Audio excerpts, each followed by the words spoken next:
Boa noite, Porto Alegre, boa noite, Rio Grande do Sul. Está no ar, a partir de agora, o RS em Movimento, aqui ó, pela Rede RS, atualizando os principais fatos desta quinta-feira e antecipando as manchetes que você vai ver amanhã, nos jornais, na sexta-feira. Vamos juntos até às 8 da noite, levando muito conteúdo até você, sempre no 55 HF, sinal digital aberto, 511 da Claro TV em HD e também ao vivo no YouTube, no nosso canal que se chama Canal Rede RS. Você se inscreve lá, ativa as notificações e acompanha as nossas transmissões ao vivo durante os programas. Confira agora os destaques desta quinta-feira.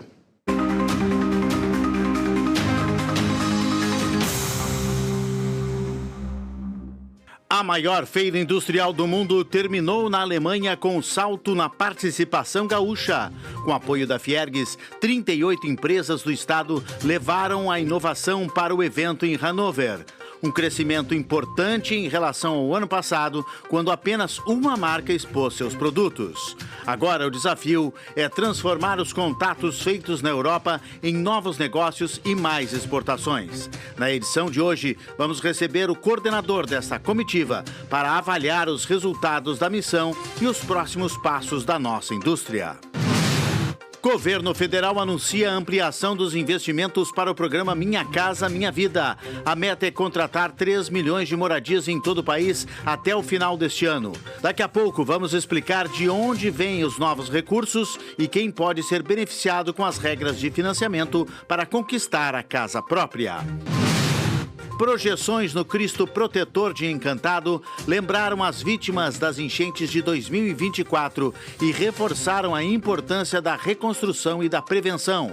Evento no Rio Grande do Sul marca início de ações para relembrar os 2 anos da maior tragédia climática da história do estado, com uma série de homenagens e atos de memória. No esporte, Luiz Castro comenta as dificuldades para escalar o time na sequência de jogos. Também vamos receber o secretário estadual do Esporte e Lazer, Joel Marasquim, para falar sobre os investimentos na prática esportiva e na preparação do estado para a Copa do Mundo de Futebol Feminino. E direto do Estúdio do Tempo, depois de uma semana ensolarada, a chegada de uma nova frente fria, trazendo chuva para todo o Rio Grande do Sul. Confira na previsão do tempo como vai ser o feriado do dia 1º de maio. Veja agora, no RS em Movimento. O Rio Grande do Sul esteve no centro de uma das maiores feiras de tecnologia e da indústria do mundo, em Hannover, na Alemanha. Empresários e lideranças gaúchas foram até lá para apresentar o potencial do estado e atrair novos investimentos, parcerias e negócios. Agora que a missão terminou, fica a pergunta, né? O que isso vai trazer de resultado concreto para a economia aqui no estado? Quem conversa com a gente sobre esse balanço é o coordenador da comitiva da Fiergs, Federação das Indústrias do Estado do Rio Grande do Sul, e o gerente de Relações Internacionais da Fiergs, Luciano D'André, que está conosco aqui no estúdio. Luciano, boa noite, seja bem-vindo, muito obrigado pela presença. Boa noite, Renato, um prazer estar com vocês aqui na Rede RS, mais uma vez para conversar justamente sobre essa importante missão, né, que liderada pelo nosso presidente Cláudio Bier, que pela segunda edição lidera a missão gaúcha, a Feira Industrial de Hannover, né, que a Fiergs tem uma tradição e experiência de participação de longa data, né? No início, começamos a participar no início dos anos 90, e isso também nos dá uma condição de liderar a delegação brasileira, né? E organizar todo o programa da nossa delegação de expositores e visitantes. Sim, a Fiergs é que lidera, né, toda essa comitiva de todo o Brasil, não só do Rio Grande do Sul, mas todo o Brasil, então. E esse ano foi mais especial porque o Brasil foi o país parceiro, é isso? Justamente, né? O Brasil, esse ano foi um ano inédito. O Brasil foi escolhido pela feira como país parceiro, e isso tem um significado muito grande, né, para o país e para todos os brasileiros que lá estiveram, né, amparados por um programa muito maior, inclusive com repercussão política, repercussão institucional e de negócios, né, para as nossas empresas. Porque ser parceiro da Feira de Hannover é bastante único, né, e importante, porque a feira ela é aberta pelo presidente da República do país parceiro, no caso o presidente Lula neste ano, e pelo chanceler alemão, né, Friedrich Merz. Então tem toda uma agenda de Estado por ser país parceiro, né? Então várias tratativas de governo com governo são realizadas, assim como também toda uma agenda durante aquela semana bastante forte, estratégica, né, para ambos os países, discutindo temas como o acordo Mercosul-União Europeia, como a questão da transição energética, da digitalização, os temas que estão aí, questões climáticas, né, e principalmente de cooperação econômica e tecnológica entre os dois países. Então, por essa razão do Brasil ter sido escolhido como país parceiro, a missão deste ano de 2026 realmente foi a missão que mais levou empresários, né, do Brasil inteiro. Foram 17 estados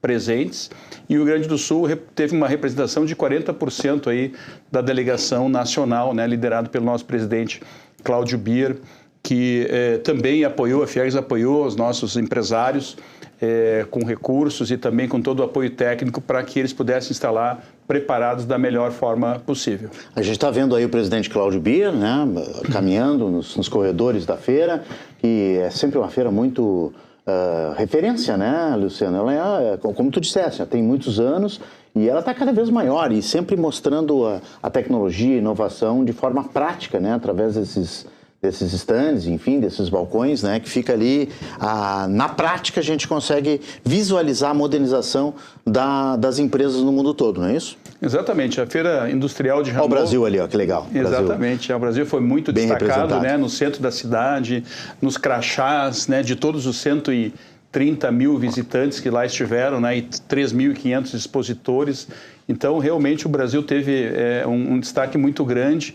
E o Brasil é um país ainda querido por todo mundo, né? Isso também é de nos orgulhar. E a Feira Industrial de Hannover, né? Ela é uma feira que evoluiu muito, né?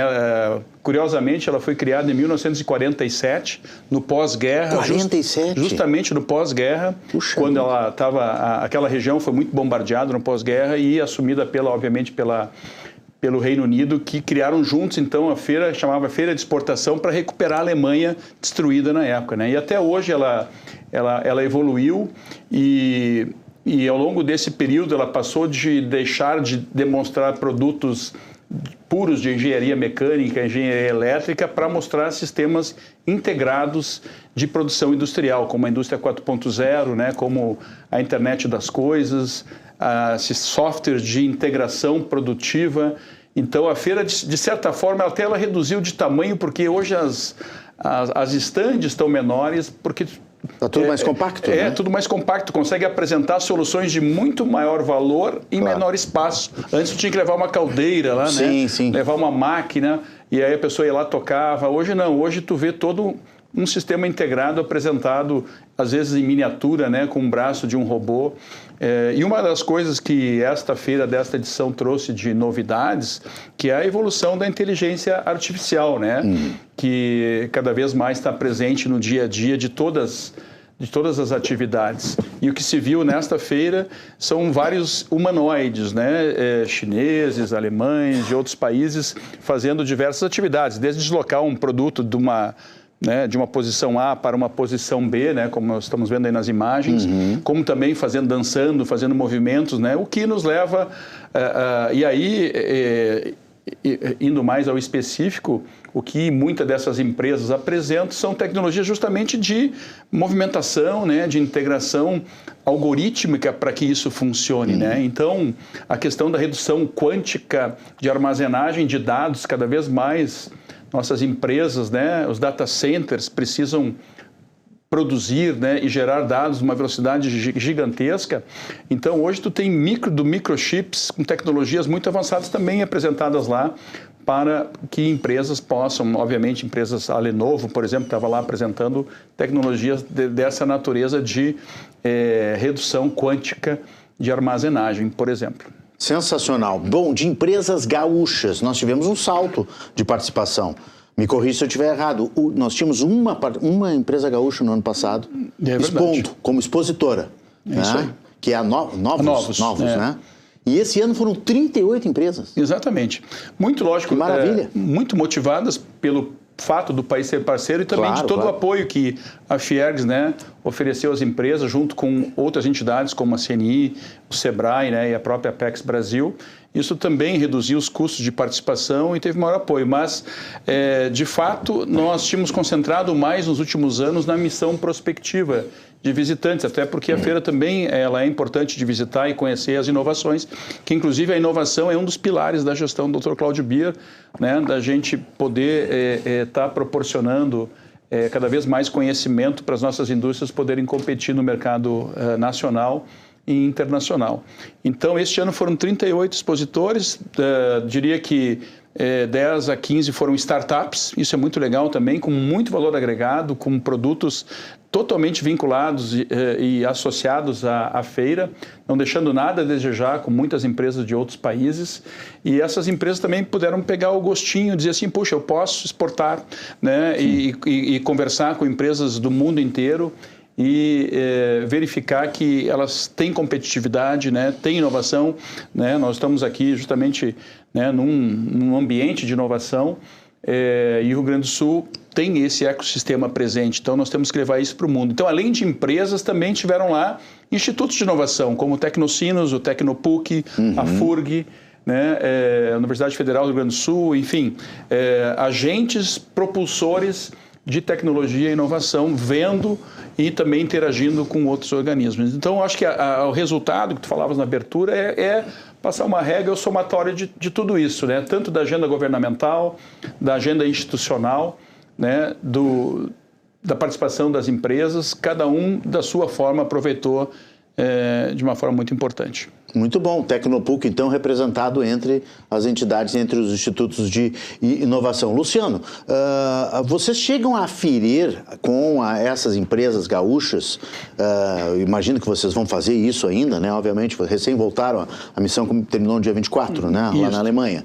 Então, certamente vocês farão isso, mas existe uma forma de aferir, de consultar essas empresas para ver o nível de aproveitamento que elas tiveram, de negociação, de contatos, o que isso vai representar de incremento para elas, se elas vão conseguir novos públicos, novos mercados a partir dessa exposição lá em Hannover? Sem dúvida nenhuma. Faz parte da nossa metodologia, né, de obter essas avaliações posteriores à feira. Isso está em andamento nesse momento, né? Nós mandamos os formulários para as empresas que perguntam desde negócios gerados imediatamente ou nos próximos 12 meses, né? Porque muitas vezes não se fecha negócio no momento, né? É todo um processo. Tem uma semente que é jogada lá. O próprio Lima da Novos, que é nosso coordenador do Conselho de Comércio Exterior, comentou que ele só foi fazer negócios depois de 8 anos expondo, né? Então veja que isso aí também é importante, a persistência, né, de participação de uma feira, por vários motivos. Mas nós fizemos sim uma avaliação, o próprio presidente percorreu, Cláudio Bier, das estandes das empresas gaúchas, sejam elas startups ou as empresas maiores, e empiricamente ali, né, ao vivo, nós já podemos observar que todas estavam muito satisfeitas, algumas realizaram negócios, outras vão voltar o ano que vem, já manifestaram e agradeceram muito o apoio da Fiergs e das demais entidades por poderem estarem lá naquele universo né, de inovação na Feira Industrial de Hannover, que ela se reformulou, né? Hoje ela ocupa o complexo de Hannover, Renato, ele é gigantesco, né? São 27 pavilhões gigantes e ocorrem várias feiras lá durante o ano. A Feira Industrial de Hannover é uma, né? Mas ela é um ícone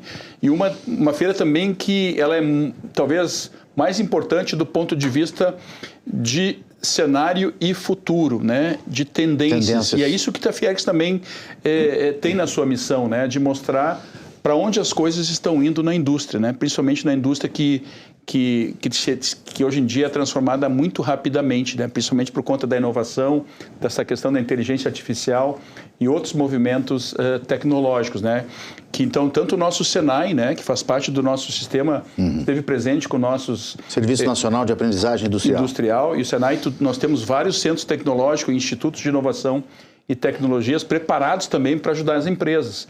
E eles têm cooperação com institutos da Alemanha, né, e de outros países para poder entregar, vamos dizer assim, as soluções aqui no nosso mercado, né, no Rio Grande do Sul, para as empresas, através dos nossos institutos, né? Então, voltando aí aos resultados, eu tenho certeza que quando a gente retornar desses formulários, né, eles serão muito positivos, com avaliações muito importantes.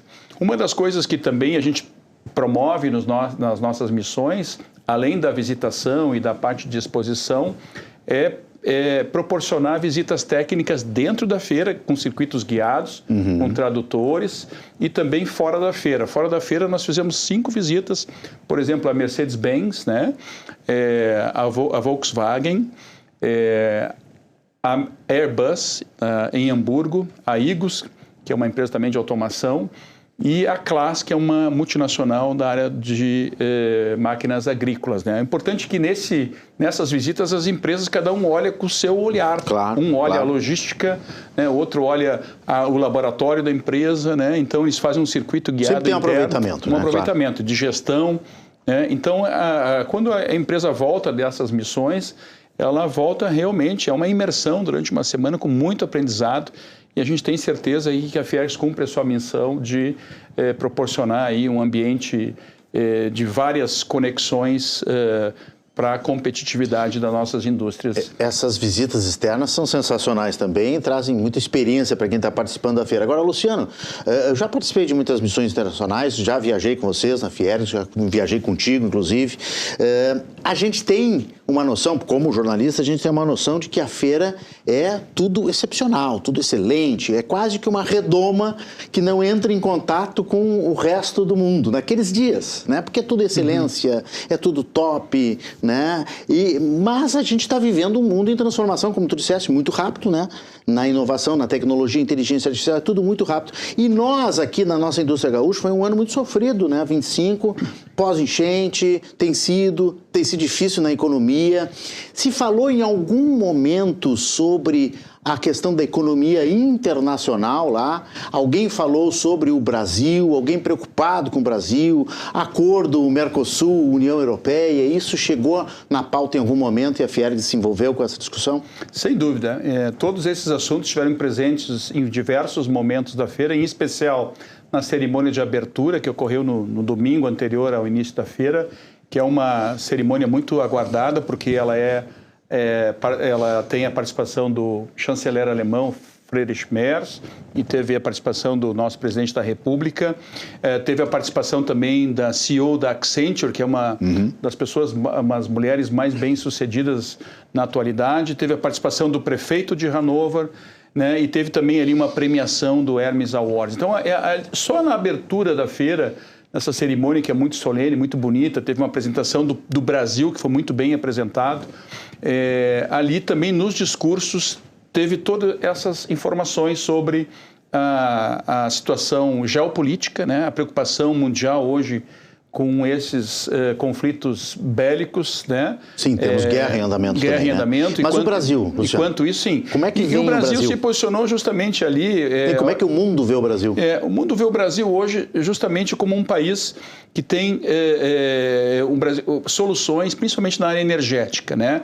Que é um assunto muito importante, com uma preocupação que acontece na União Europeia e também nos Estados Unidos, com o aumento do custo da energia, né? E quanto isso impacta na competitividade das empresas e dos negócios daquele país, né? Então, agravados ainda mais por esses conflitos bélicos, e se nós lembrarmos também do conflito que continua, né, entre a Ucrânia e a Rússia, né? E o abastecimento de gás para a Europa. E o Brasil é visto como um país com quase 90% da sua matriz energética, elétrica, sustentável e limpa, né? E isso não é visto na maioria dos países. Então, isso é um ativo muito grande. Um potencial grande. Um potencial muito grande. Também foi muito falado do nosso biocombustíveis. Nós temos aqui nossa empresa, né, da B8, que estava lá com um caminhão em parceria com a Mercedes-Benz, apresentando o Bevante, né, com a sua tecnologia do biocombustível. E os dois presidentes, né, o chanceler e o próprio presidente da República, estiveram presentes e muito enalteceram essa questão que o Brasil já tem essa solução de energia limpa desde a época do álcool e agora para o biodiesel. Também disse que nós temos safras e água e sol, e, enfim, toda esta capacidade, não só na produção de alimentos, mas também na produção energética. Naturalmente, do ponto de vista da Alemanha, um ponto que foi muito criticado pelos políticos, né, e também na abertura pelo prefeito de Hannover, é a questão da burocratização, né, e do engessamento dos protocolos que a Alemanha pratica justamente no mundo onde a inovação e a tecnologia e a digitalização estão correndo muito rápido. Então, tu precisa ter, vamos dizer assim, um destravamento desses protocolos, vamos dizer assim, que engessam um pouco a velocidade de certas soluções que eles poderiam dar enquanto outros países estão correndo muito rápido. Claro, isso é um ponto a melhorar. Mas o saldo é positivo. Quero agradecer ao Luciano D'Andrea, que é gerente de Relações Internacionais da Fiergs, Federação das Indústrias do Estado do Rio Grande do Sul, e que coordenou a comitiva aqui que levou, né, os brasileiros para Hannover. Luciano, parabéns mais uma vez por mais uma feira. Obrigado por estar conosco aqui. Muito obrigado, Renato, pela oportunidade. Uma satisfação estar com vocês aqui, podendo falar um pouquinho dessa importante missão aí liderada pelo nosso presidente Cláudio Bier. Estamos sempre à disposição. Uma boa noite. Bom feriado para todos vocês lá na Fiergs. Muito obrigado. Valeu. Abraço. Chegou a hora de irmos até o Estúdio do Tempo, porque tem mudança vindo por aí. Boa noite, Lucas Canever.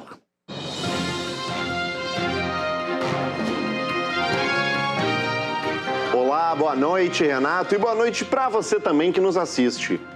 O dia hoje foi ensolarado e com temperaturas agradáveis, mas tem mudança vindo aí. Esse cenário de tempo firme que a gente observou ao longo da semana vai dar lugar para a chuva. O Instituto Nacional de Meteorologia alerta que a partir da madrugada dessa sexta-feira, uma frente fria vai trazer instabilidade lá para a metade oeste do nosso estado.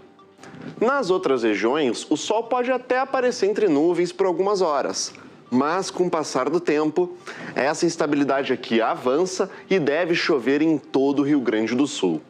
Essa chuva pode ser forte, com acumulados entre 50 e 100 milímetros de precipitação em poucas horas. Também tem riscos de temporais, acompanhados por rajadas de vento que podem superar a marca dos 80 km por hora. Essa instabilidade ela deve persistir no sábado, mas ela vai ficar mais concentrada na metade norte. Da tarde para a noite, o tempo já deve melhorar em uma boa parte do estado e o sol até aparece entre nuvens em muitas cidades. Mas em pontos da serra, do noroeste e do norte do estado, ainda pode garoar, principalmente nos municípios que ficam mais perto da divisa com Santa Catarina. Mas vamos ver como o tempo fica amanhã, dia 1º de maio, em algumas cidades. Começando pela Serra Gaúcha, Caxias do Sul deve ter um dia de sol entre nuvens, mas a chuva chega no fim do dia. A temperatura vai dos 11 aos 28 graus. Em Encantado, esquenta um pouco mais, com máximas de até 30 graus e mínimas de 16. Em Erechim, vamos lá no norte do Rio Grande do Sul, lá a temperatura vai dos 13 aos 27 graus nessa sexta-feira. Agora, em Santa Rosa, a temperatura vai dos 18 até os 29 graus. Na fronteira oeste, em Itaqui, a chuva começa um pouco mais cedo, justamente porque aquela frente fria chega pela fronteira oeste. Lá a temperatura vai dos 17 aos 25 graus.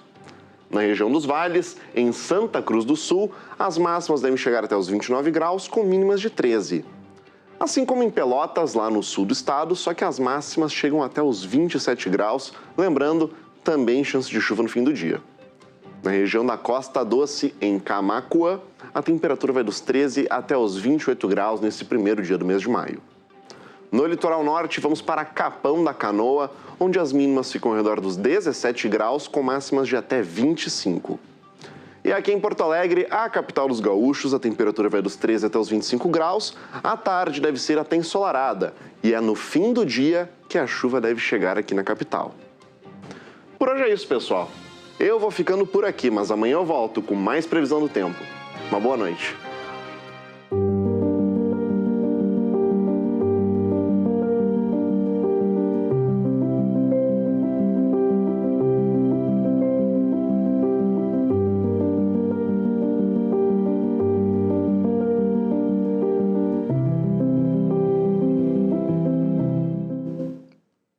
O governo do estado deu início às ações para marcar os 2 anos da maior tragédia climática da história do estado, com uma série de homenagens e atos de memória.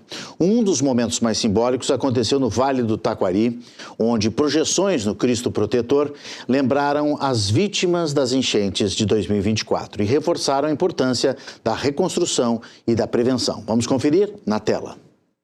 A frase "um ano para jamais esquecer, um futuro para sempre lembrar" iluminou o Cristo Protetor e Encantado, em uma homenagem a 185 pessoas que morreram nas enchentes. O ato reuniu autoridades, comunidade e apresentações culturais, marcando o Dia Estadual em memória das vítimas. A cerimônia abre uma programação que se estende até o dia 7 de maio, com atividades em diferentes cidades atingidas. A agenda inclui ações de prevenção a desastres e enfrentamento às mudanças climáticas, dentro do Plano Estadual de Reconstrução após a tragédia.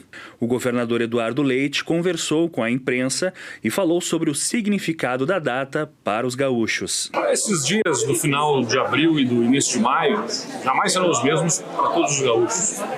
Embora eles não podem ser apenas um olhar para o passado de reviver a dor, mas sim de nós revisitarmos aquele momento para poder buscar inspiração, lembrar do que se passou e reafirmar o compromisso de todos, governo, sociedade, não apenas na reconstrução do Estado, mas na constituição dessa resiliência, dessa força para suportar novos eventos climáticos. Provavelmente hoje é um dia também de lembrarmos aqui as vidas que se perderam, inúmeras vidas perdidas naquele evento climático.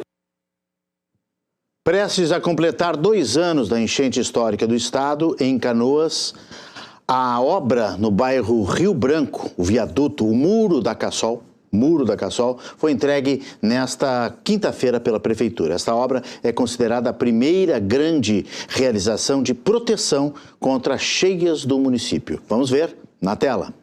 O Muro da Cassol, às margens da Avenida Guilherme Michel, foi projetado para conter cheias e integra o sistema de proteção ligado ao dique do Rio Branco.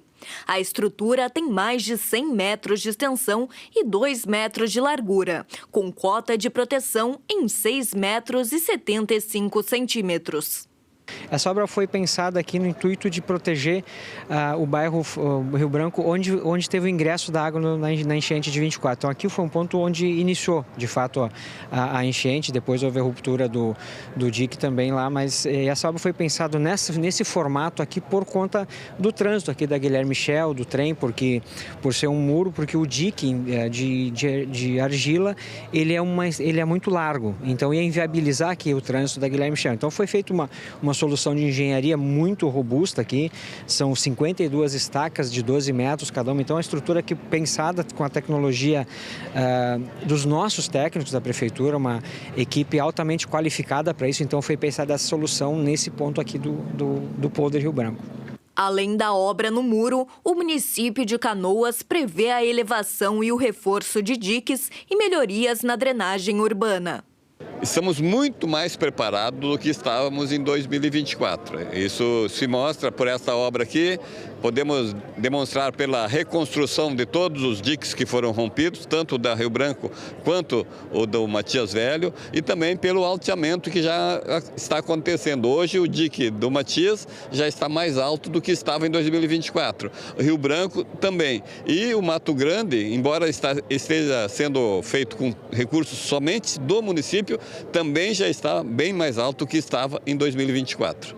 Por exemplo, a obra do Matias Velho, a nossa previsão de entrega é para setembro, se o tempo colaborar, né? Mas acredito que não passe de outubro, porque tem um período que chove, que aí atrapalha, mas a previsão é setembro, com a possibilidade de esticarmos um mês mais por causa do tempo chuvoso que possa haver. O governo do estado atualizou o projeto de proteção contra cheias em Eldorado do Sul e mais do que dobrou o investimento previsto, que agora passa de R$1 bilhão.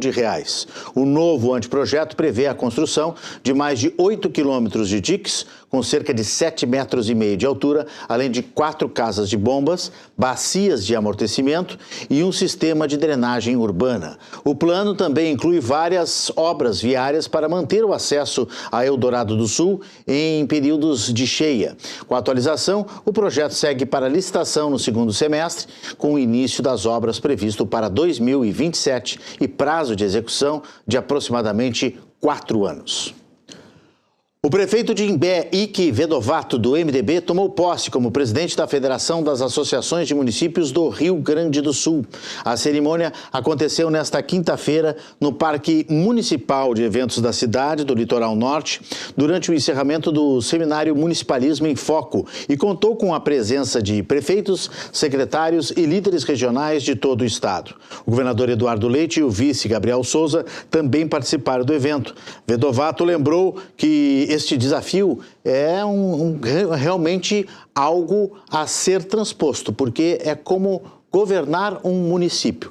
Governar um município é realmente um desafio, assim disse o prefeito. Exaltou o papel da FAMURS na defesa e articulação dos interesses locais, em especial para cidades menores, além das ações de capacitação para gestores e técnicos. O novo presidente também enfatizou a necessidade de elaboração de políticas públicas para quem vive o dia a dia das comunidades. A seguir, mudanças no Minha Casa Minha Vida. Novo teto de renda e maior valor dos imóveis facilitam o acesso à casa própria. Vamos receber aqui no estúdio o superintendente da Caixa Econômica Federal, Renato Scalabrin, para detalhar essas mudanças. Nós já voltamos com o nosso convidado. O intervalo é rápido, eu espero vocês.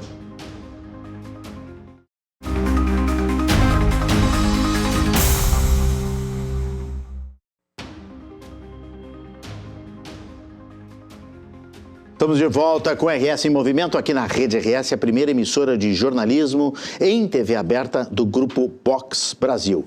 E já estou recebendo aqui ao meu lado Irineu Guarnier Filho, apresentador do Ponto de Conexão, todos os dias 9 da noite. Irineu, boa noite, seja bem-vindo. Boa noite, Renato. Tudo bem? Tudo ótimo. O programa hoje já estou sabendo que vai ser de um tema interessantíssimo e que tu gosta. Né? Essas coisas históricas, esses resgates da memória, nostalgia. Véspera de feriado tem que ser um tema mais leve, né, Renato? Hoje vamos falar sobre as profissões que resistem ao tempo.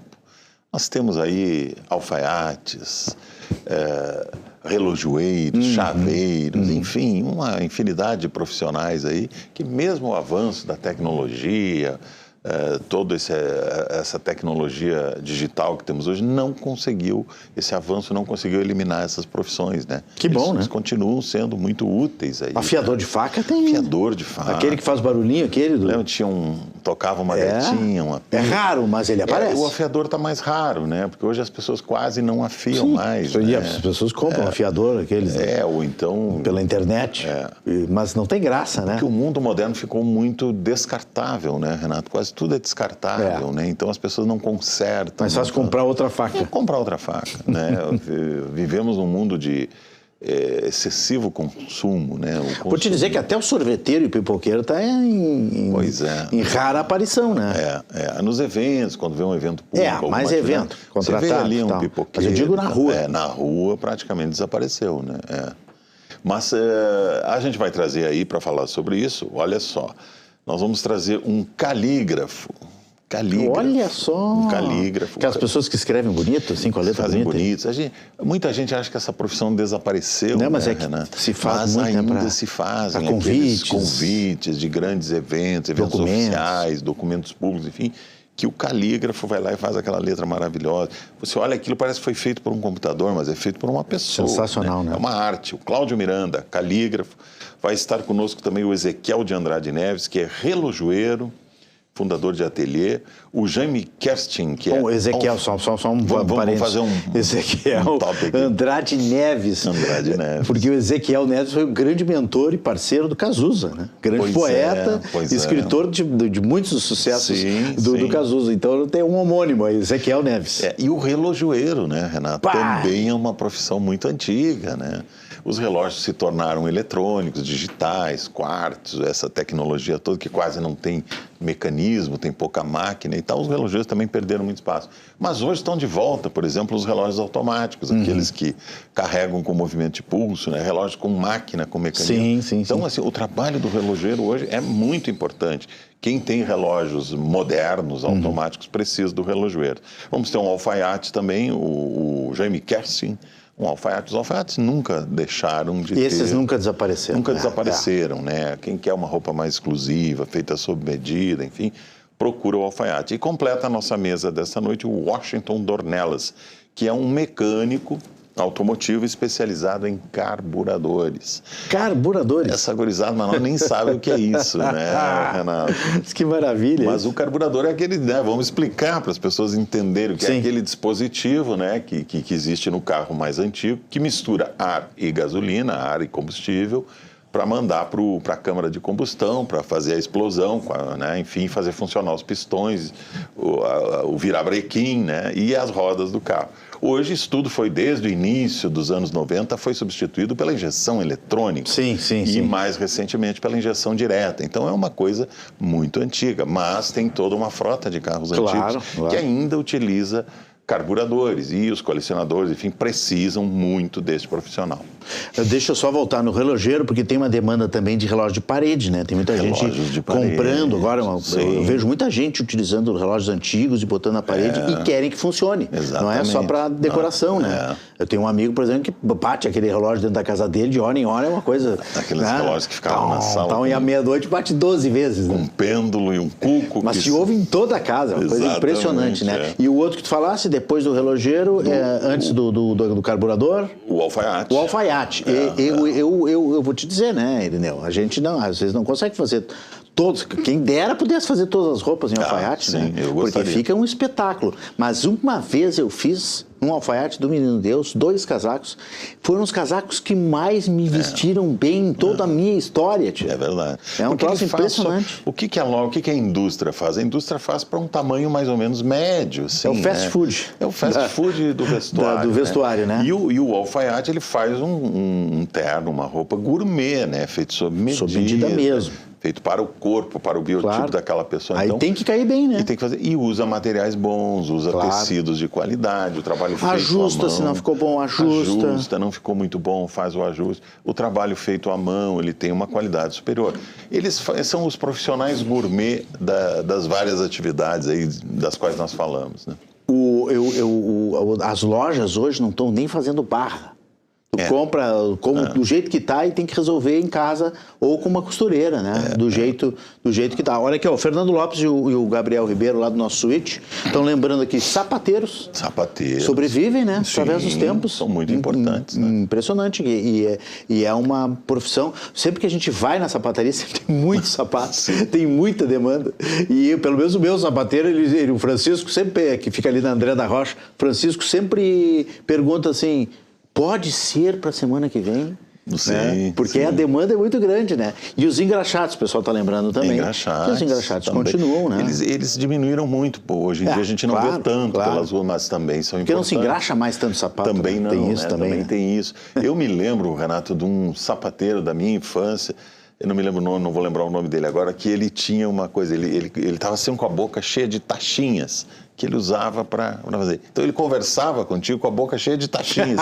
E eu ficava impressionado, como é que ele não engolia as taxinhas. Esse programa vai ser sensacional. Hoje, 9 horas da noite, profissões que resistem ao tempo com Irineu Guarnier Filho. Vai ser divertido. Bom programa, Irineu. Valeu, Renato. Valeu, um grande abraço. Ponto de Conexão começa às 9 da noite. O ministro das Cidades, Vladimir Lima, chegou nesta manhã de quinta-feira aqui em Porto Alegre. Uma das agendas era a visita às obras do assentamento 20 de novembro no Centro Histórico. Nossa reportagem acompanhou, traz as informações, nós vamos assistir agora na tela.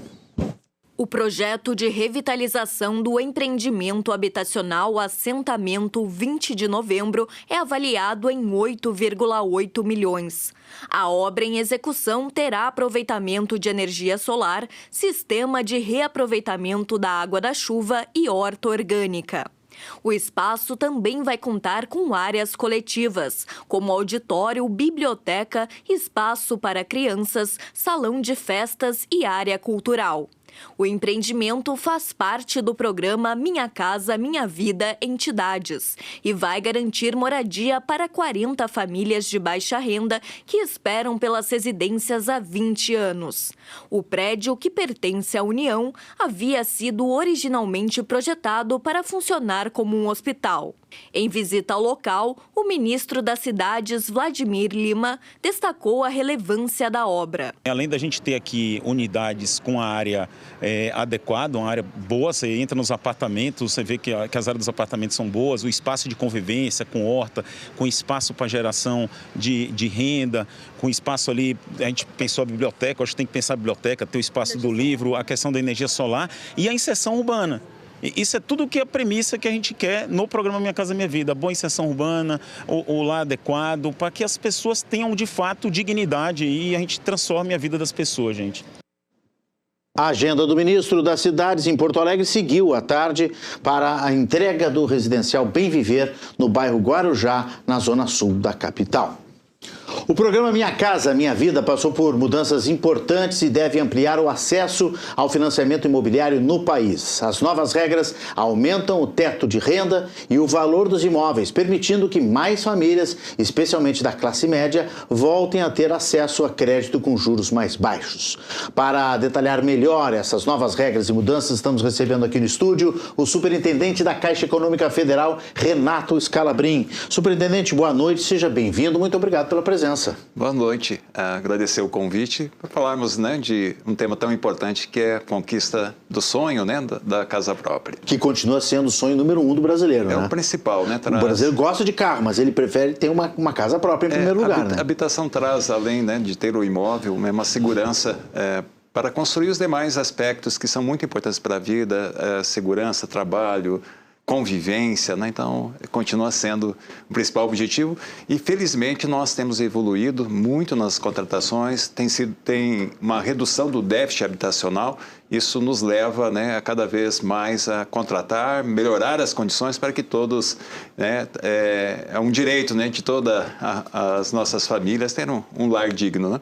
Claro que sim. E agora com uma ampliação. As novas regras estão trazendo uma ampliação do programa Minha Casa Minha Vida, é isso? Isso. Mais gente vai poder ter acesso. Mais gente. Ele se amplia, sempre é um olhar que as condições estejam, né, do Minha Casa Minha Vida, que é um programa histórico no Brasil, uma referência mundial, inclusive o programa, de olhar sempre que são dois aspectos de enquadramento, é renda e valor dos imóveis. Então, há um reolhar de enquadramento de renda e de valores. Então, nós temos, são faixas, né, tem uma divisão por faixas, o faixa 1 até o faixa 4. No faixa 1, ele teve um aumento de renda até 3.200, os imóveis até 275 mil, na faixa 2 a renda ela até 5 mil reais e também 275 mil, faixa 3 nós temos um aumento de renda até 9.600. Quando o senhor fala, tem uma tela ali que ajuda a explicar ali, ó, as faixas que estão aumentando, né? Isso. E essas faixas já estão em funcionamento? Já estão abertas? Já estão abertas. Inscrições, né? tudo? O que nós recomendamos, né, nós temos um simulador no site da Caixa, no app Habitação Caixa, é possível, então, ver os enquadramentos. Tem um ponto bem importante, né? Pegando aqui a faixa 2... A 1 subiu de 2.850 para 3.200, 3.200. A 2 de 4.700 para 5.000. Isso é renda, né? Renda da família. 8.600 passa para 9.600. E 13 mil. Então, acaba abarcando, né? Colocando para dentro do programa mais 31 mil famílias, é uma estimativa, né? Uma estimativa. E a faixa 4 de 12 para 13 mil coloca mais 8 mil. Que é o classe média que nós temos chamado. Que é o classe média que o presidente anunciou, enfim, está sendo cumprido agora, então. Essas são as novas faixas de renda. Eu lhe cortei? Estava trazendo um exemplo. Uma renda de 3 mil, antes da alteração, tinha um enquadramento que era faixa 2. Agora, uma renda de 3 mil, ele fica no faixa 1. Essa diferença de enquadramento dá 0,25 de diferença na taxa, que capitalizado até 35 anos dá uma grande diferença financeira, né, nas prestações. E é um ganho, né? Nós temos as taxas do Minha Casa Minha Vida, que é de 4% ao ano até 8,16%. E também recordar que a gente tem o subsídio. Até o faixa 2. Abaixo da Selic, portanto. Bem abaixo da Selic. Do juro por lei, né? Hoje, o juro legal. Isso é importante. Quando a gente fala Minha Casa Minha Vida, né, são taxas muito abaixo de mercado.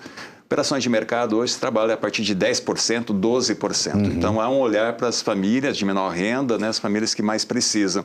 E nós temos também, além da taxa subsidiada, nós temos o subsídio. Renda até 5 mil, que é a faixa 1 e 2, há um subsídio que pode chegar a 55 mil, de desconto na partida. Famílias de menor renda pode chegar a 95% de subsídio. Então, é um valor, né, que desconta na hora da contratação e paga o financiamento só sobre a diferença.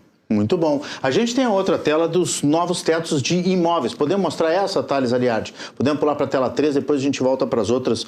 Tem uma tela de tetos dos imóveis. Aí nas faixas, né, presidente?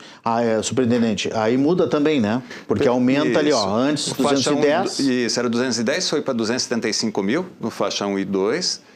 No faixa 3, então, ele vai para 350, vai para 400 mil. Perfeito. E no faixa 4, classe média, era 500 mil, vai para 600 mil. E isso é muito importante. É um bom valor, hein? Essa revisão, porque naturalmente é uma valoração de mercado. Claro. Então, o Conselho Curador, né, regulamentação do Ministério das Cidades, foi buscar isso, reolhar, né? E é importante, a gente tem melhoria de renda, então vamos olhar esse crescimento de renda e também a valorização imobiliária reenquadrando as famílias. A gente já vai falar dos juros, só deixa eu fazer uma pergunta aqui para o superintendente Scalabrin. Só lembrando, né? Minha Casa Minha Vida é para o primeiro imóvel.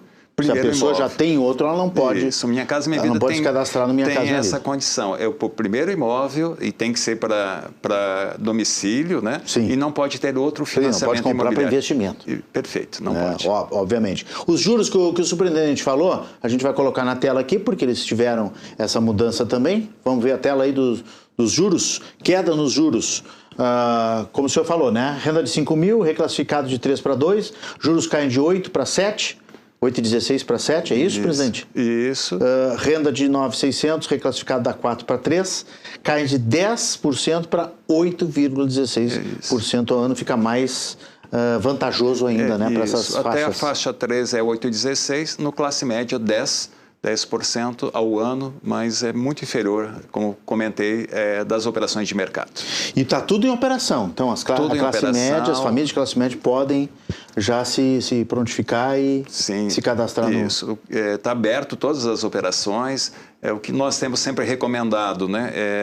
Acessar o site da Caixa, a gente tem lá o simulador, que a família consegue ir lá pela sua renda, ver quanto ela consegue de financiamento, enquadra o imóvel que ela tem, vê quanto tem de subsídio e no próprio site da Caixa ela pode já fazer o encaminhamento do financiamento. Então é muito ágil, né? Embora tenhamos, né? Tem as agências, também tem os correspondentes. Pode fazer tudo via agência mas hoje também. Nós podemos fazer uma jornada totalmente digital. Perfeito. Com isso a gente tem uma ampliação do teto em um ano, que tem uma tela aqui também que mostra, que saltou, né?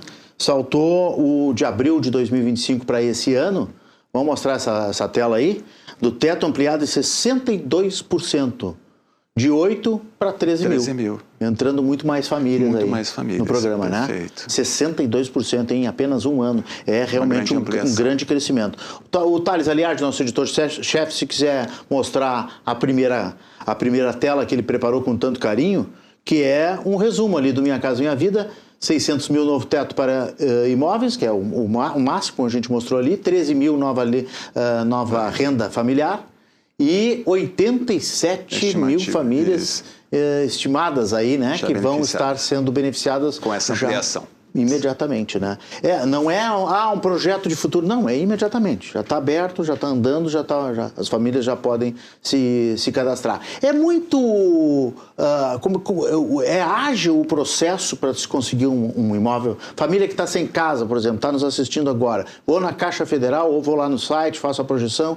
Quanto tempo mais ou menos que demora para uma pessoa receber uma unidade habitacional? Hoje nós conseguimos fazer um processo em no máximo 15 dias.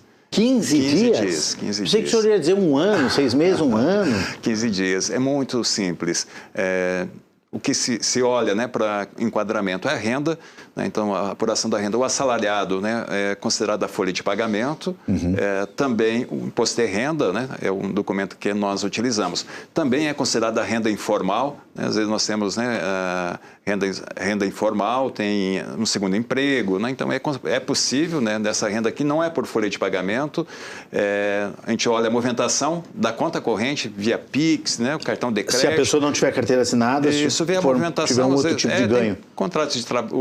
Tem como comprovar. Tem como comprovar. E a questão também de questão cadastral, não tem restrição, mas tendo restrição também nós orientamos como regularizar para que ela tenha acesso ao imóvel. Mas é muito rápido, ágil, né? Até para as famílias, às vezes fica aquela preocupação, é muito difícil, complexo, não.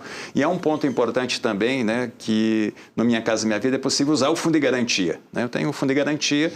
Tem mais isso, pode, né? utilizar esse fundo de garantia para parte da compra, pode utilizar depois para amortizar as prestações ou amortizar o valor que ela emprestou. Então, o fundo de garantia também é um diferencial para o Minha Casa Minha Vida. E pode ser resgatado a qualquer momento, né, do ano, no momento que vai concluir o negócio com a Caixa Federal, né, da compra da casa, já pode resgatar o fundo de garantia. E tem unidades prontas para essas pessoas receberem em tão pouco tempo assim? Tem unidades prontas, né? Então a gente tem algumas modalidades que são tradicionais da Minha Casa Minha Vida. A gente tem a unidade individual, eu tenho um terreno, né? Eu quero construir, possível, né? Dentro do Minha Casa Minha Vida. Aí vai um auxílio para a construção. Para a construção. Essa família constrói. Eu não tenho terreno, mas eu quero adquirir o terreno e fazer a construção. Possível enquadramento. Certo. Eu quero comprar um imóvel novo usado. Também é possível. E o que nós temos bastante e é muito interessante é o imóvel na planta. Então, as construtoras fazem o lançamento do Minha Casa Minha Vida e as famílias, então, buscam esses imóveis, né? E aí são em regiões, né? Pode escolher a região que tenha interesse e faz a aquisição na planta. Isso é importante, a aquisição na planta. Durante o período da construção, a família não paga, não amortiza, paga só uma parcela de juros. Então, ela pode continuar pagando o seu aluguel, mas já ter a contratação do imóvel. Ela não precisa pagar o valor nominal da prestação, não, é isso? Só paga os juros. E aí tem, né, durante a construção, né, terminado, ela acessa, né, o imóvel, aí começa a amortização. A grande vantagem, né, é poder fazer o planejamento, escolher a região que queira o imóvel, e é natural no mercado imobiliário, quando você tem um imóvel pronto, ele tem uma valoração. Então, comprar na planta, no lançamento, você tem um diferencial financeiro. Claro. E a gente tem também recomendado, estimulado, né, e a gente tem aqui, né, em Porto Alegre, no Rio Grande do Sul, muitas consultoras que atuam no Minha Casa Minha Vida, de buscar esses imóveis, né, e aí buscar, então, na planta, que é uma modalidade bem importante. O Minha Casa Minha Vida aqui no Rio Grande do Sul supriu muito a demanda das pessoas que perderam casa nas enchentes? Muito, né? Hoje tivemos a visita aqui do ministro das cidades. Acabamos de informar. Sim, e nós estamos chegando a 2 anos, né, da calamidade. Então, é um momento de fazer uma avaliação. E nós tivemos aqui um programa criado para o Rio Grande do Sul, inovador. Específico, que é né? o Compra Assistida. Nós estamos superando a 13 mil unidades, 13 mil, que foi uma solução rápida, porque buscar no mercado imóveis novos e usados, até R$200 mil, o governo Estavam federal... vazios, né? Vazios, o governo federal comprou e doou para as famílias que precisavam. Ao contrário, se a gente fosse, né, e a gente tem empreendimentos em produção também para atender as famílias que foram atingidas, mas naturalmente dentro da aprovação de projeto, construção, nós levaríamos 2 a 3 anos. Então, o Compra Assistida foi uma solução inédita, hoje está sendo referência utilizada em outras regiões, São Paulo, Minas e aqui no Rio Grande do Sul, né, mais de 13 mil unidades, então um número que era necessário, né, e temos mais unidades em fase de contratação, devemos superar, falando da calamidade que a gente teve, no Minha Casa Minha Vida Reconstrução, chegar aí a 25 mil unidades, né, seja no Compra Assistida, seja no que está sendo produzido. Que maravilha. Superintendente, eu quero agradecer muito a sua visita aqui, a sua entrevista e desejar que essas unidades todas sejam ocupadas, que as famílias possam ter cada vez mais casa aqui no Rio Grande do Sul e o sucesso do Minha Casa Minha Vida seja aí realmente um exemplo, como está sendo, né, como o senhor disse, né, para outros estados, para outros países, quem sabe, né, mas principalmente afagando aí, né, e suprindo as lacunas da nossa população, como o senhor disse, está completando 2 anos daquela tragédia e a gente não tem como esquecer, então as pessoas estão ganhando suas casas de volta. Isso isso é muito bom. Muito obrigado. Importante. Agradecemos aqui a oportunidade. Obrigado. Boa noite, grande abraço, estamos sempre à disposição. Obrigado. Superintendente da Caixa Econômica Federal, Renato Scalabrin, falando aqui no RS em Movimento. A Câmara Municipal de Porto Alegre deu início nesta tarde à votação das emendas destacadas da nova Lei de Uso e Ocupação do Solo, texto complementar ao Plano Diretor da capital aprovado na semana passada. As definições impactam diretamente as regras para a construção, a ocupação urbana e o desenvolvimento da cidade nos próximos anos. Vamos assistir na tela. Entre as votações da tarde, a subemenda 1, que trata dos bairros Jardins, foi aprovada. São áreas que integram naturezas e praças com foco em ruas arborizadas. Neste perfil estão enquadrados os bairros Chácara das Pedras e Três Figueiras, para que as construções tenham limite de 9 metros de altura. A emenda 6, de autoria da vereadora Cláudia Araújo, prevê um limite de altura de 12,5 metros e foi aprovada por 28 votos a 1. A emenda 6 ela é um meio termo, né, entre a ZOT que nós temos hoje e a ZOT que foi proposta no plano diretor. Hoje a região ela tem a ZOT 2, que permite 9 metros, podendo chegar a 12, e com o EVU e também as certificações chega a 18. Com a ZOT 3, a gente mantém isso que é o que a gente aprovou agora nesse momento, e a ZOT 4 passa de 18, que seria o plano diretor. Então, hoje a gente conseguiu, com essa conquista, o meio do caminho, o meio termo. Mas ainda temos a flexibilização, que é a emenda 13. Se retirada a flexibilização, aprovando a emenda 13, nós caímos para 9. Ou seja, reduz mais do que tem hoje, que é 12,5. Com essa aprovação da emenda 6, a gente permite que o bairro construa aquilo que hoje por flexibilização já acontece, que são edificações de até 6 pavimentos. 6 pavimentos darão 18 metros de altura. A gente está propondo aqui hoje um adensamento gentil desses bairros, diferente do que hoje existe, que são os 9 metros só, e a subemenda que era proposta, que é manter a injeção dos 9 metros. Não é possível ter uma proposta de adensamento descontrolado, incompatível com a infraestrutura urbana, porque gera uma perda de qualidade de vida da população. Respeitar os bairros Jardins é o que essa emenda propunha. Por isso que nós votamos a favor da emenda número 6, da subemenda número 1 à emenda número 6, que tem como objetivo especificamente garantir a preservação da ambiência, da paisagem, a preservação ambiental e cultural destes bairros que lutam desde a década de 70 pela preservação dos seus territórios. Também foi aprovada a emenda 7, que flexibiliza o regime urbanístico para regiões de transporte de massa. Ao todo, são 102 emendas e 9 subemendas destacadas. A expectativa do presidente da Câmara é que o processo termine até o final do mês de maio. Mas nesta quinta-feira, por falta de quórum, a sessão foi encerrada antes da apreciação de todas as emendas previstas. Na tarde de hoje, tínhamos um acordo de líderes que a sessão iria cumprir o tempo regimental, ou seja, 4 horas de duração. Infelizmente, foi descumprido o acordo e a oposição solicitou verificação de quórum e não deu quórum. Ficaram no plenário, faz parte, né? Faz parte do rito. Ninguém é obrigado, estando presente, a dar presença, mas o que houve foi a retirada de quórum por parte da esquerda. E aí, eu, como presidente, não tenho como conduzir o resto da sessão com quórum mínimo. Numa sessão extraordinária, 18. E a gente teve 17 presentes. Muito bem, agora é hora de futebol aqui no RS em Movimento.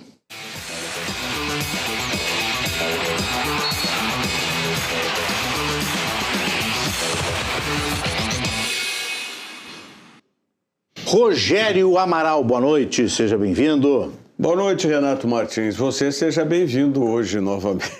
Não, mas é um diazinho só. Sim, que eu fiquei no DM. O chinelinho. Ontem foi o DM, amanhã é feriado, por escala aqui, né? Então amanhã o pessoal não vai me ver também. Aí voltaremos segunda-feira. Eu estarei aqui. Tu estarás aqui? Então me representa. Me representa bem aí. Rogério Amaral, o que nós temos de rescaldo?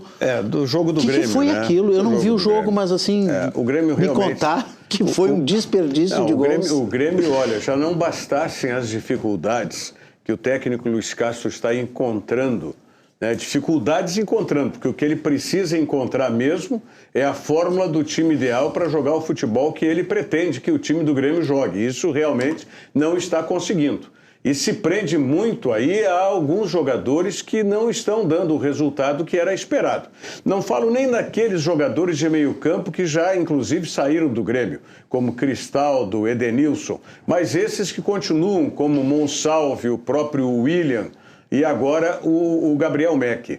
E no meio campo, os jogadores que estavam, como o caso de Noriega, e os que chegaram, como Nardoni e como Léo Pérez, também parece que não conseguem engrenar esse meio-campo do Grêmio. Não bastasse tudo isso, ainda tem o caso do TT, né? O TT, que alegadamente não está rendendo porque tem problemas pessoais, problemas particulares, e isso estaria mexendo com o emocional do jogador, mas aí já aparece um lance do TT ter ido numa festa, tudo bem, é momento que não tem a ver com o lado profissional, mas aí já se vem as cogitações, mas se ele está mal com problemas pessoais, vai para a festa. Então, olha, uma senhora confusão dentro dessa história toda. E para complementar, vem o jogador que era tido e pedido por alguns até para integrar a seleção brasileira, que era o centroavante Carlos Vinícius, e na mesma partida ele desperdiça 3 penalidades. Mas isso eu não vi há muito tempo. Que o Palermo tinha feito isso, jogando, né, pela Argentina, desperdiçado 3 penalidades máximas, mas o recordista ainda é o ex-lateral e ex-treinador Nelsinho Batista, que inclusive treinou o Internacional. Sim, lembra? O Nelsinho Batista, pelo São Paulo, desperdiçou 4 penalidades. Mas é um recorde negativo. E o Palermo era o mesmo jogador? Palermo o quê? Era o mesmo jogador que desperdiçou? No caso do Palermo. O Palermo foi ele que desperdiçou os 3 pênaltis. Mesmo. Palermo o jogador, o Carlos Vinícius... Tô achando que é Palermo time. Não, o Carlos Vinícius se igualou ao Palermo centroavante. Mas, enfim, e aí então o Luiz Castro tem que explicar todas essas situações e mais uma, porque ele já anunciou anteriormente que iria poupar jogadores na partida do Campeonato Brasileiro, nesse sábado, por conta do gramado sintético lá da Arena do Atlético Paranaense. Então, o Luiz Castro responde sobre aquela história que no terceiro pênalti ele determinou que não fosse o Carlos Vinícius para bater o pênalti, e o Carlos Vinícius, em tese, desrespeitou a ordem do treinador, a escalação do TT e mais essa de poupar jogadores do jeito que anda o time do Grêmio. Vamos dar uma conferida aí no que disse o técnico Luiz Castro após o empate de ontem lá no Chile diante do Palestino. Vamos lá, na tela. O Caio Paulista eu aconselhei a trocar de marcador, de batedor. Para ser o William. Agora, o que ele disse ou não disse, não sei. Sim, mas... sei que comuniquei para dentro do campo, tentei comunicar com o capitão de equipa, não consegui contactar com o capitão de equipa, neste caso o William, e disse ao Caio, penso que foi ao Caio, que eu disse para ele dizer ao colega para trocar. O TT não está a passar um bom momento, como já foi falado e foi assumido por todos. Agora não podemos sacrificar a equipa e os jogadores, porque nós temos que pesar as coisas, temos jogo daqui a 2 dias. E então tentámos que o TT desse prestação à equipa, porque é o jogador mais fresco que os outros, e foi por isso que ele fez jogo. Estamos com muitas dificuldades de muitos jogadores com problemas físicos. Estão-se a acumular muitos jogos e estamos com problemas nessa gestão. Vamos fazer um levantamento de como saímos daqui. Temos mais 1 ou 2 jogadores que não saíram bem do jogo. Vamos deixar a dupla Grenal de lado. O Internacional joga domingo em Porto Alegre contra o Fluminense. A gente fala mais amanhã sobre isso. Agora vamos... Sul-Sudeste. Sul-Sudeste, que é Caxias e Juventude, né? Que representa o futebol gaúcho. Giovanni de Oliveira tem informações na tela. Embalado pela vitória de virada contra o Ipiranga pela Série C, o Caxias entra em campo às 9h15 da noite para encarar o Volta Redonda, no Estádio Centenário pela Copa Sul-Sudeste. O adversário é o líder do Grupo B, com 10 pontos, enquanto Caxias é o terceiro no Grupo A, com 7. Se vencer o jogo, o time da Serra ultrapassa o Novo Horizontino e se torna vice-líder, ficando na zona de classificação para a segunda fase. Caso consiga ganhar com 2 gols de diferença, o Clube Grená assume a liderança do grupo. Já o Juventude, que vem de 3 vitórias seguidas na Série B, enfrenta o Cianorte às 8 horas da noite no Paraná. Com apenas um ponto, o Alviverde é a lanterna do Grupo B e não tem mais chances de passar para a segunda fase da competição. Essa Copa Sul-Sudeste, ela é interessante porque ela preenche calendário, mas ao mesmo tempo termina atrapalhando aí times que não têm todos esses recursos, como o Juventude na Série B e o Caxias na Série C. E as gurias, Rogério? As gurias também têm mais enfrentamento. Vamos lá saber das meninas de Grêmio Internacional no Brasileiro Feminino. Thales Aliardi na tela. A sexta-feira será de gaúchas em campo pela 9ª rodada do Brasileirão. Às 15h, o Juventude enfrenta o Cruzeiro no Alfredo Jaconi. Em 16º lugar, com 4 pontos, o time da Serra precisa de uma vitória para se afastar da zona de rebaixamento. Às 16h, é a vez das gurias coloradas enfrentarem o Santos na Vila Belmiro. Com 14 pontos, o Inter está na 7ª posição, entre os 8 times que passam para a segunda fase. Já o Grêmio está na 12ª posição com 10 pontos. Tentando ingressar no G8, as mosqueteiras enfrentam o líder, Corinthians, às 5h30, no estádio Francisco Noveleto, em Porto Alegre. Muito bem, Rogério Amaral. E notícia boa, o Sub-20 feminino do Internacional, o masculino está mal, né? Mas o Sub-20 feminino, né, nas quartas de final, eliminou o Palmeiras, já havia vencido a primeira partida por 2-1 aqui, venceu em São Paulo por 2-0, está nas semifinais do Brasileiro, as meninas do Sub-20 no Internacional. Tem o gol aí, é isso? Mas querem rodar agora o gol? Vamos rodar os gols? Então, rapidinho, então, vai lá. Mostra os gols aí.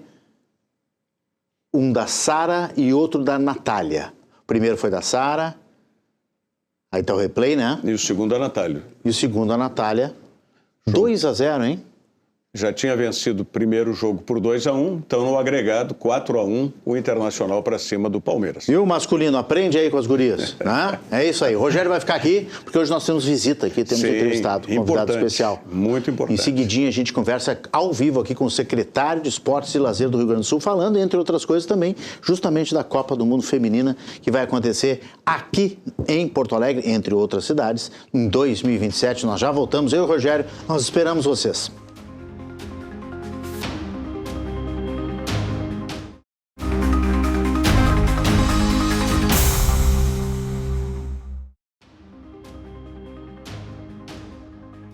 Estamos de volta com a RS em Movimento e agora recebendo o secretário de Esporte e Lazer aqui do estado do Rio Grande do Sul, Joel Marasquim, que já está conosco ao vivo aqui nos estúdios da Rede RS. Eu e o Rogério Amaral vamos conversar com ele. Secretário, boa noite, seja bem-vindo, muito obrigado pela presença. Boa noite, muito obrigado pelo convite, satisfação de estar aqui para falar um pouco sobre a nossa Secretaria de Esportes. E já projetando, a gente falava do futebol feminino no bloco anterior, já projetando a chegada de um evento muito importante para o ano que vem para o Rio Grande do Sul, que é também receber os Jogos da Copa do Mundo Feminina, né? Perfeito. 2027, né? O Porto Alegre tem uma grande tradição em grandes eventos, né? Então a gente tem um legado muito forte relacionado à Copa de 2014. Agora, junto com a secretária extraordinária Débora, que temos iniciado uma relação e co-participando de muitas atividades que temos pela frente, a gente entra como governo do estado também agora de cabeça, junto com a Secretaria Extraordinária no comitê de organização, né, dessa competição que vai ser o ano que vem. Então nós temos ainda, não temos a definição da quantidade de jogos, nem quais serão as seleções que vão estar aqui em Porto Alegre. Sabemos que somos uma das 8 sedes, temos 3 municípios já cotados para serem os centros de treinamento, Vila Ventura, como foi na Copa de 14 com o Equador. Em Viamão, né? Em Viamão e Bento Gonçalves e Caxias. São as possíveis subsedes, vamos dizer assim. Sim. Com a possibilidade... A FIFA já visitou? Inclusive, está iniciando essas visitas. Visitou Porto Alegre, por enquanto, né? Porto Alegre foi quinta-feira retrasada, não, quinta-feira passada, tivemos reunião com a FIFA, Ministério do Turismo, o pessoal do Comitê Executivo da FIFA que está cuidando disso, e onde fizeram várias visitas técnicas no estádio Beira-Rio, que vai ser a sede. E aí, conforme também o tamanho do evento que Porto Alegre vai receber, a quantidade de jogos e seleções, a gente pode aumentar para mais uma subsede. O Sesc também estaria também, né? O Sesc Campestre, né? Um dos cotados. Um dos cotados. Em Porto Alegre, se tiver, possivelmente possa Essa reunião da semana passada foi nesse sentido ou teve mais... Foi uma reunião de alinhamento, na realidade. Botar todo mundo na mesma mesa ali, a subsecretária Débora, nós, pelo governo do estado, nós temos a Secretaria de Esporte, temos a Secretaria de Justiça, Cidadania e Direitos Humanos, tem uma pegada muito forte essa Copa por ser, né, feminina. Então, o grande legado dessa Copa, se nós tivemos na Copa de 14 as obras de infraestrutura, que foi o grande legado para Porto Alegre, a reforma dos estádios, as construções dos estádios, as duplicações, aumento de ruas, alargamento de ruas, novas estradas em Porto Alegre. O grande legado que a FIFA quer deixar, ele é muito mais simbólico na questão de fomento ao futebol feminino, de respeito, de combate ao racismo, de combate à violência com a mulher e a formação de esporte de base. Então, a Secretaria de Justiça, Cidadania e Direitos Humanos, o secretário Fabrício Peruquim entra junto nessa, e também a Secretaria de Comunicação do Estado. Então, nós três fazemos esse pool com o Governo do Estado para participar junto com a Secretária Executiva Débora, da Prefeitura de Porto Alegre, mais Ministério dos Esportes, mais Comitê Executivo da FIFA, Ministério do Turismo e as forças de segurança daí, estaduais e nacionais, a Inteligência, Exército, PPTC, que todos eles estiveram representados na reunião essa que teve a semana passada. Para fazer um grande alinhamento sobre todo o projeto que envolve a Copa do Mundo. E o governo do estado, o ano passado, já investiu 2,5 milhões no futebol feminino, especificamente. No futebol feminino, foi um dos grandes investimentos que nós temos. Agora temos mais competições, né? E não só no futebol feminino, assim, todos os esportes ligados na área, na área das mulheres, o governo do estado, a Secretaria também sempre tem investido muito aqui. Eu dizia aqui, conversando sobre isso, né? A gente tem muito atleta que recebe Bolsa Atleta, que recebe esse fomento para representar o estado fora, na área do atletismo, na área da ginástica. O Rio Grande do Sul tem muito fomento da parte da Secretaria de Esportes em relação a isso. Aí tem skate, aí tem vários outros esportes, lutas, né, que a gente fomenta. Mas, sim, o futebol feminino foi esse valor aí bem significativo. E certamente vai ter mais investimento até a Copa, né? Com certeza, né? Agora a gente tem acompanhado justamente isso, da importância que a gente tem hoje a dupla Grenal, que tem investimentos maiores nessa área, mas essa cultura, né, uma outra entrevista eu tive a oportunidade de falar, né, que essa cultura do futebol feminino, que é muito recente, né? Sim. Nós vamos falar do futebol masculino, a gente fala de 100 anos, né? De futebol aí desde a Copa do Mundo, enfim, né? Tem vários clubes centenários no Brasil e tal. E o futebol feminino, a gente pode dizer que de uns 10 anos para cá que tem ganhado essa força, assim, não só de seleção brasileira, mas os esportes, os times de Série A, né? Os times de formador, o gauchão e tal. Então, é muito novo ainda. Então, essa cultura de ir ao estádio, de jogar, né? Da gente acompanhar os campeonatos femininos, a gente já vê aí narradoras, a gente já vê árbitras, a gente já vê, né? Então tudo isso compõe uma cultura que está sendo criada aí de valorização das mulheres e que é muito importante para a gente fazer esse esporte de base ser de mais rendimento ainda. Né? Sem dúvida. Por falar em valorização, não apenas no lado do futebol feminino, mas em geral, o governo do estado também, o programa é Esporte Mais. A gente tem o Avançar Esporte Mais, né? Mais no Esporte. Mais Esporte. Isso, né? Esse é um programa que vem desde 2024 acontecendo, dentro do programa Avançar, que foi um programa que o Estado deu essa virada de chave quando o Estado voltou a conseguir investir, né? De lá para cá, na realidade de 2019, depois das reformas do Estado, de colocar o salário em dia, de botar reajustar as contas, fazer as privatizações, já foi investido 470 milhões de reais no esporte no Rio Grande do Sul através do governo do Estado, que é um valor recorde, né? E no Avançar no Esporte, nós somos em 176 milhões de investimento, que a gente tem dentro do Avançar Mais no Esporte. A gente tem o Avançar Infraestrutura, onde os municípios poderiam cadastrar projetos de reformas de quadras, reformas de ginásio, melhorias de equipamentos e espaços públicos para a prática de esportes, e o Avançar Ilumina, que vem justamente para melhorar a questão da segurança pública na hora de prática de esportes em quadras abertas, coberturas e iluminações, trocas e modernizações de iluminação, estádios de futebol do interior que não tinham iluminação. Então, tudo isso compõe esses 174 milhões de investimentos. Sim. Esse que foi assinado ontem, convênio com alguns municípios específicos que já estavam inscritos, é isso? Isso mesmo. Mas isso vai contemplar, inclusive, a parte do esporte, se não de formação, mas até de lazer também. Tudo, completo. Tudo. Né? Ele envolve todos os equipamentos, e aí pode ser de grande centro, pode ser do interior, pode ser de distrito, né? A gente tem um exemplo aqui na região da Costa Doce, tem municípios ali que já assinaram, que vão ter inaugurações agora ali, de ginásios que eram pavilhões no interior, pavilhões com um piso que o pessoal praticava esportes.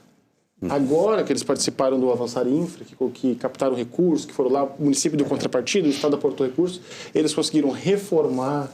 E aí, o que era parede bruta ficou com parede especializada, o piso, que era um piso bruto, com piso queimado, com pintura de epóxi, com arquibancada, com uma urbanização ao redor do ginásio, com espaço para praça, para academia ao ar livre, pracinha para as crianças. Então, esse investimento ele muda a situação, ele muda a realidade dos espaços públicos de prática de esportes no estado, seja em grandes centros ou seja no interior. Quando o senhor falou muito no interior aqui, o senhor falou nos centros de treinamentos possíveis no interior, a valorização da cidade do interior. É possível, Porto Alegre a gente está vendo, né? Já recebeu a Copa do Mundo masculina, vai receber a Copa do Mundo feminina. A gente está vendo que Porto Alegre está se credenciando cada vez mais a receber grandes eventos. A STU esteve aqui já com a gente, né? É possível que a gente crie outros polos no interior, secretário? Outras cidades que sejam grandes o suficiente, que tenham estrutura para receber eventos internacionais de esporte? A gente tem exemplos ali, por exemplo, Caxias do Sul recebeu a Surdo Olimpíadas já uns 3, 4 anos atrás, que é um grande evento para atletas com problemas de audição. Eu estive lá, movimentou enormemente.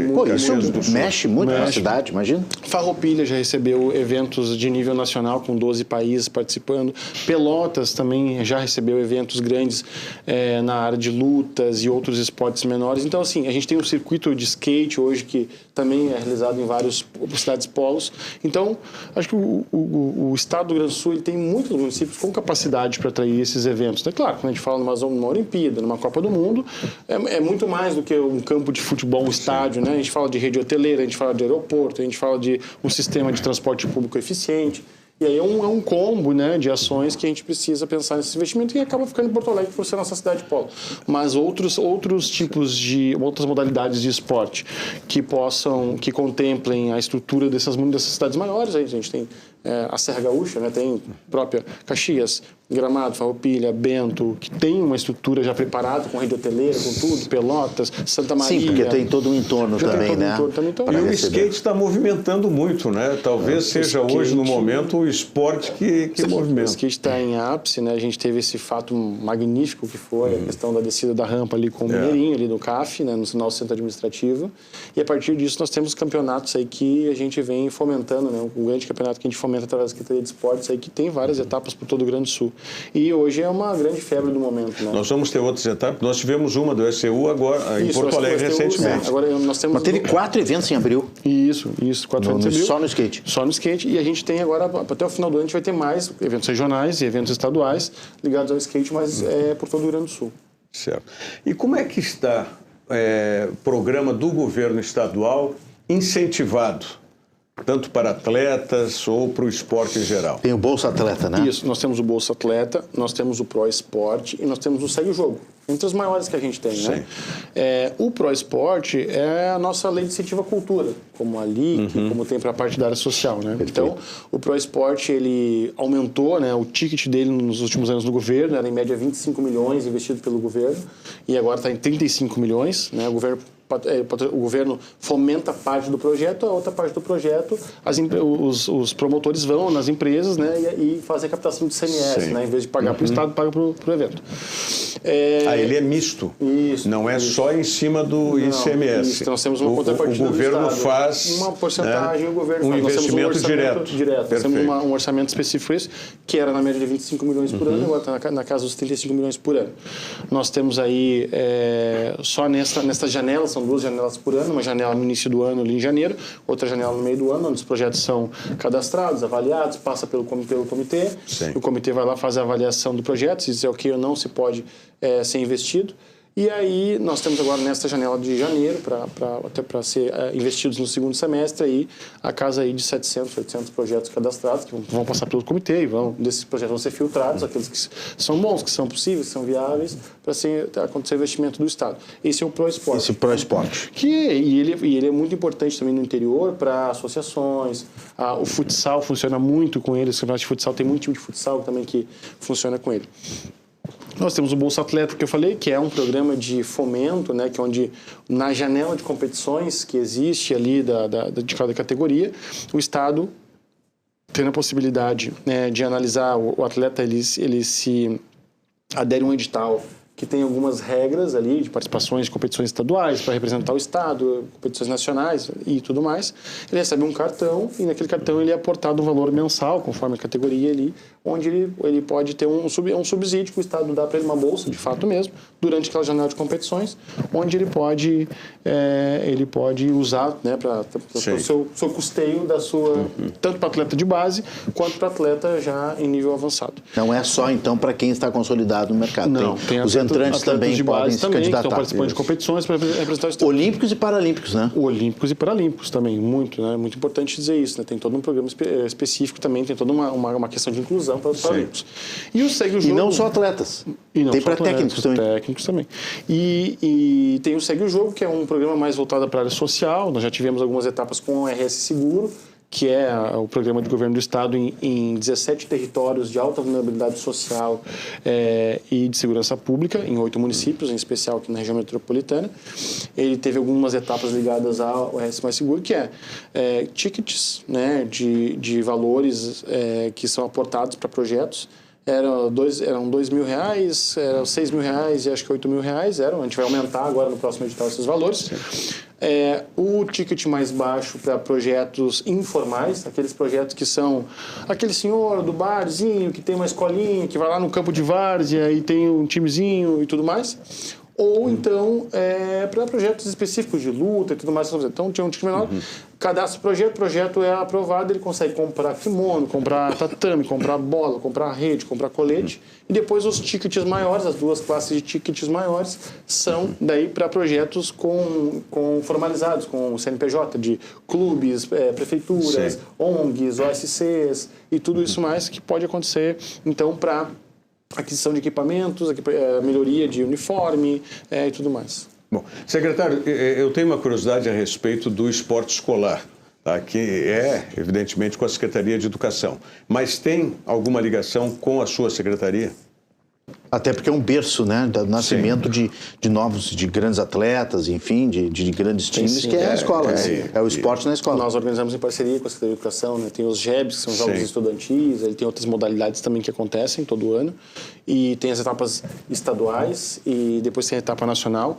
O Estado, via de regra, sempre ajuda a subsidiar o time RS, né, que é a marca que a gente usa, o time RS, para que essas delegações vão nas competições, os classificados nas competições locais e regionais do Estado participem das competições nacionais. O Estado sempre subsidia com uniforme, com passagem aérea para o pessoal participar. Mas sim, nós somos copromotores junto com a Secretaria de Educação. E é um programa muito importante para as questões de base, né? Porque tem muito talento aí que a gente acaba descobrindo no interior. Sendo revelado nas escolas, nas competições. Né? Vai dar para fazer alguma coisa ainda esse ano de eleição, secretário? Você consegue governar?